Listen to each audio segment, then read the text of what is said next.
Մարտի 26-ին ամբողջ աշխարհը նշում է էպիլեպսիայի դեմ պայքարի միջազգային օրը, մանուշակագույն օրը։ Այդ օրը տարբեր երկրներում շենքերն ու հրապարակները լուսավորվում են մանուշակագույնով որպես համերաշխության խորհրդանիշ։ Այսօր Հայաստանում հաշվառված է էպիլեպսիայով ավելի քան 5000 երեխա, իսկ ամեն տարի հիմնադրամը ստանում է ավելի քան 500 նոր դեպք։ Դե ինչ, իսկ մեր ֆանտաստիկ հյուրերն են Արաբկիր բժշկական համալիրի մեծահասակների նյարդաբան նեյրոֆիզիոլոգ Լուսինե Վարդանյանը, բարի լույս։ Կյանքի ճանապարհ բարեգործական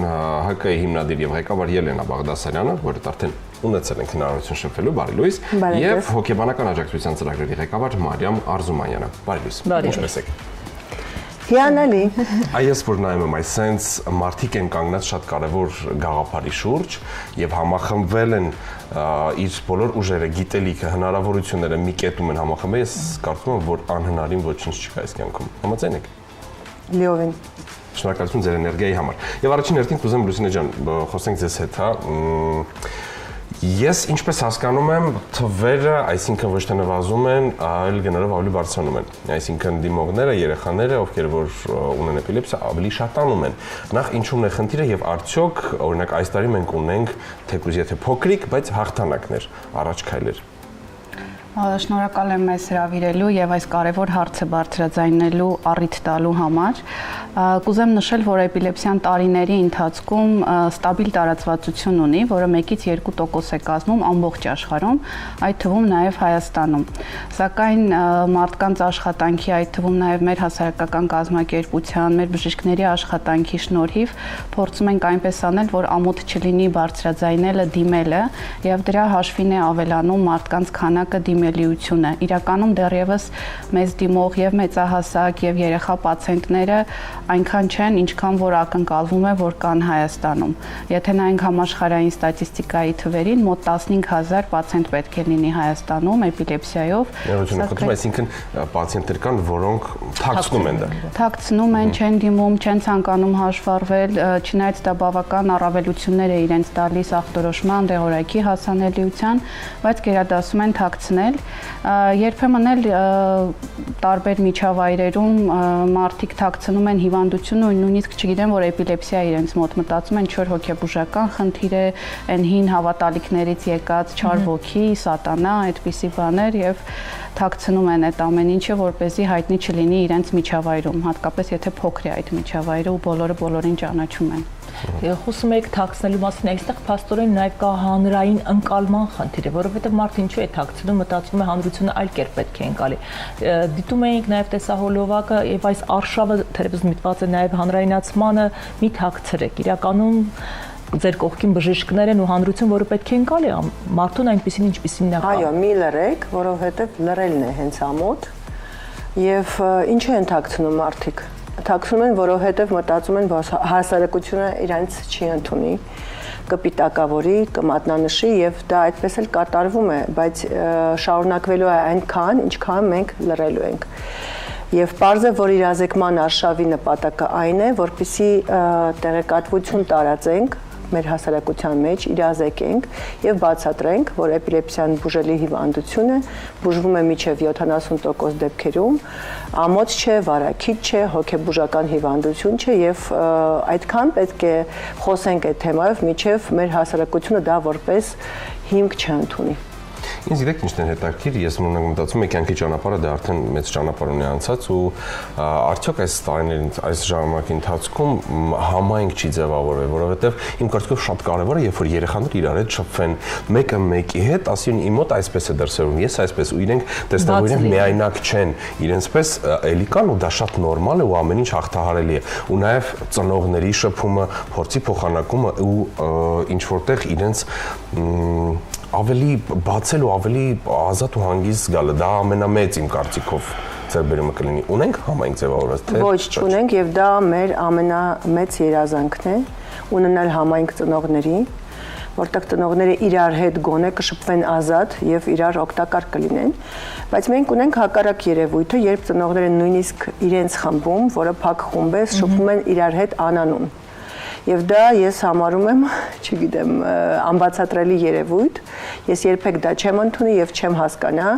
ինչու մի քանի ծնող այն երեխաները, ովքեր ունեն նույն խնդիր, ոչ թե հիվանդություն, ոչ թե դատավճիռ, այլ նույն խնդիր չեն ուզում իրար հետ բաց շփվել, այսպիսով իրենք կարծրատիպերը խորացնում են եւ խանգարում են մեր գործունեության։ Երբ ինձ հարց են տալիս, որն է ամենամեծ խոչընդոտը մեր գործունեության, ես միշտ ասում եմ ծնողները։ Իրենց պահվածքով, իրենց լարվածությամբ, իրենց անհիմն վախերով կարծրատիպերը, որոնք ստեղծվել են եւ ամրապնդվել մեր հասարակության մեջ դարերի ընթացքում, խորացնում են եւ ավելի են շատացնում։ Այնպես որ շատ բարդ է ծնողների հետ աշխատել, ովքեր նույնիսկ սեփական երեխաներից են շատ ժամանակ թաքցնում իր հիվանդությունը։ Երեխան գալիս է, անցնում է հետազոտական ախտորոշիչ ճանապարհը եւ չգիտի օրինակ այս պահին իր հետ ինչ է կատարվում, էգեն դա ինչու համար են իրան այդ էլեկտրոդները, կպցրել գլխին, չի հասկանում եւ ծնողը թաքցնում է, որպեսզի նույն երեխան էլ չկարողանա ինչ-որ ինտերնետով բացի կարդա եւ հասկանա իր հետ ինչ է կատարվում։ Չգիտեմ, ինձ համար դա անհասկանալի պահվածք է, շատ վտանգավոր, համ երեխայի համար, համ ընտանիքի համար, համ ընդհանուր մեր հասարակության համար։ Դե ինչպես հասկանում ենք, top ամենամեծ խնդիրը հենց գիտելիքի բացակայությունն է, տեղեկացվածության բացակայությունն է ու ցավոք սրտի մեր հայերի մեջ կան շատեր, ովքեր սիրում են Facebook-ում պարզապես մտնեն, ինչ որ միտեղ մի բան հարցնեն, երեխուս մոտ սենց ինչ անեմ, ժողովուրդ, չհասկանալով որ պետք է իրականում դիմել պրոֆեսիոնալներին եւ մասնագետներին։ Բայց նաեւ ես ուզում եմ նաեւ դիմել ձեզ, Մարիամ ջան, իմ կարծիքով նաեւ 21-րդ դարում ենք ապրում վերջո, արդյոք կան ինչ որ նոր գործիքներ, որ կարելի է շատ ճիշտ մոտեցում գտնել ծնողներին ու ինչ որ նոր բանալիներ ունենք, որոնցով հնարավոր կլինի բացել այդ կողպեքները։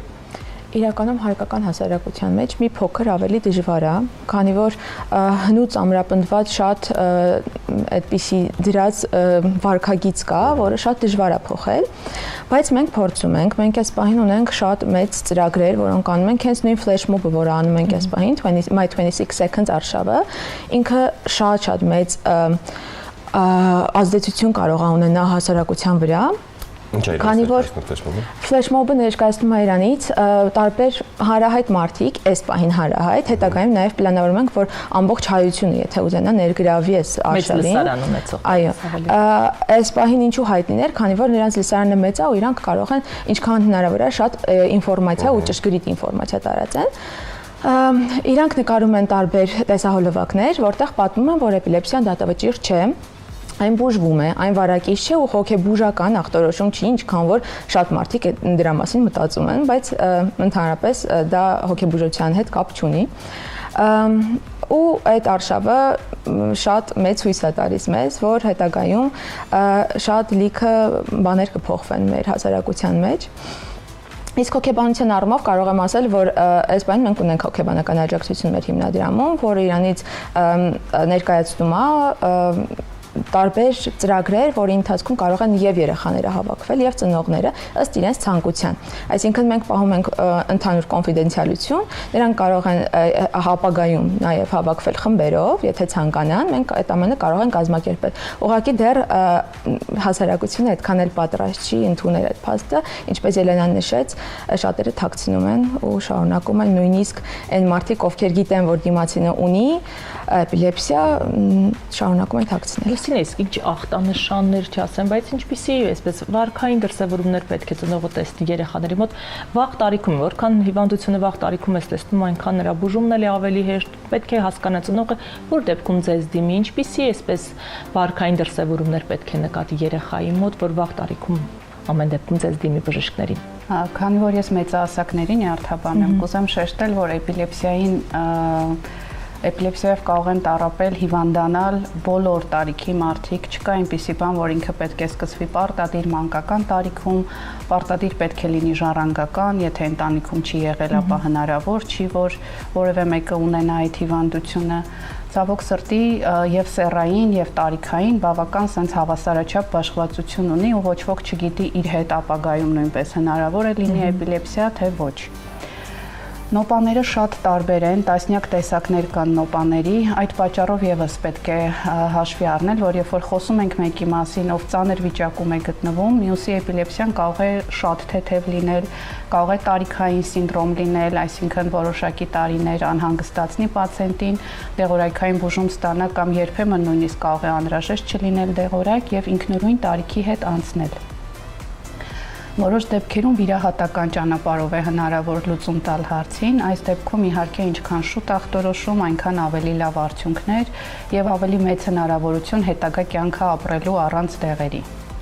Նոպաները շատ տարբեր են, կարող է լինել պարզապես հայացքի սառում, մի քանի վայրկյան անջատվել, ինչպես ժողովուրդն է ասում, մտքերով ընկնելու նման,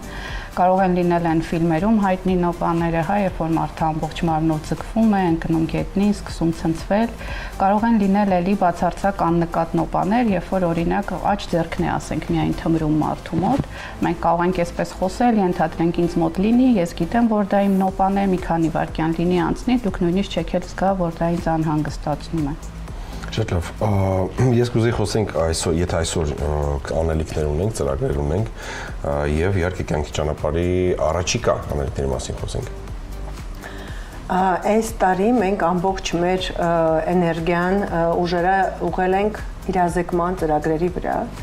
եւ մեզ համար շատ կարեւոր է այս տարի մեր նախագծերը, որոնք սկսվել են արդեն եւ մեկնարկվել են, շարունակել եւ հաջողությամբ ավարտել։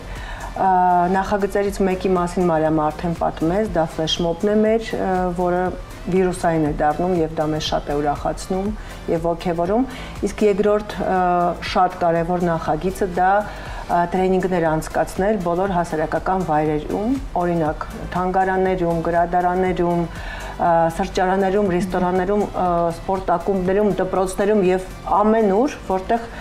ցանկացած յուրաքանչյուր մարդու մոտ կարող է էպի նոպա պատահել, որովհետև թիվը արդեն շեշտեցինք, մոտ 2 հոգի օրից դա շատ մեծ թիվ է եւ յուրաքանչյուր օր յուրաքանչյուրիս հետ ամենուր կարող է էպի նոպա լինել եւ եթե այդ վայրում ամբողջ թիմը տեղեկացված է թե ինչպես ճիշտ առաջին օգնությունը ցուցաբերել, այս իրավիճակը կարող է լինել ուղղակի մի դրվագ, որը հսկելի է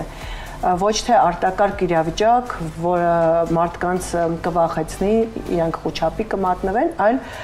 թիմը տեղեկացված կլինի եւ ճիշտ առաջին օգնությունը կցուցաբերի։ Եվ շատ ենք ուզում, որ կաֆեներ, ռեստորաններ, ակումբներ ներգրավեն մեր այդ Epi Friendly Space տրեյնինգի մեջ, ծրագրի մեջ, մասնակցեն, որովհետև դա շատ կարևոր է Հայաստանը Epi Friendly երկիր դարձնելու համար։ Դա մեր մեծ երազանք է եւ մենք ամեն ինչ անում ենք, որպեսզի այդպես էլ լինի։ Մենք ուզում ենք ձեզ շնորհակալություն հայտնենք, որովհետև դուք այսօր հանդիսանում եք մի մեծ հզոր շարժիչ։ Կյանքի ճանապարհը մի այլ դետալ է, բժիշկները մի այլ դետալ եւ ծնողները։ Եվ եթե ինչ-որ մի դետալ սկսում է թերի աշխատել կամ վաղ, շարժիչը շարքից դուրս է գալիս։ Ես կուզեմ, որ առաջին հերթին ամեն մեկի համբերություն եւ շատ ուժ Աստված պահապան լինի ձեզ, որովհետև իսկապես շատ կարևոր գաղափարի շուրջ եք բոլորով հավաքվել ու ես վստահ եմ, որ մենք ամեն անգամ ձեզ հանդիպելուց միգուցե եթե չհանդիպենք էլ, բայց կլսենք, որ թեկուզ փոքրիկ, բայց հաջողություններ դրական ունեք։ Շնորհակալ ենք շատ եւս մեկ անգամ հիշեցնենք մեր հյուրերն էին Արաբկիր բժշկական համալիրի մեծահասակների նյարդաբան նեյրոֆիզիոլոգ Լուսինե Վարդանյանը, կյանքի ճանապարհ բարեգործական ՀԿ-ի հիմնադիր եւ ղեկավար Ելենա Բաղդասարյանը, հոգեբանական աջակցության ծրագրի ղեկավար Մարիամ Արզումանյանը։ Եվ հիշեք, որ էպիլեպսիան հաղթահարելի է, դա վարակիչ չէ եւ դատավճիռ չէ իրականում, այո։ Իսկ մենք ընդհանրենք գովազդով եւ արդեն ընդունենք մեր հաջորդ հյուրին, մնացեք մեզ հետ։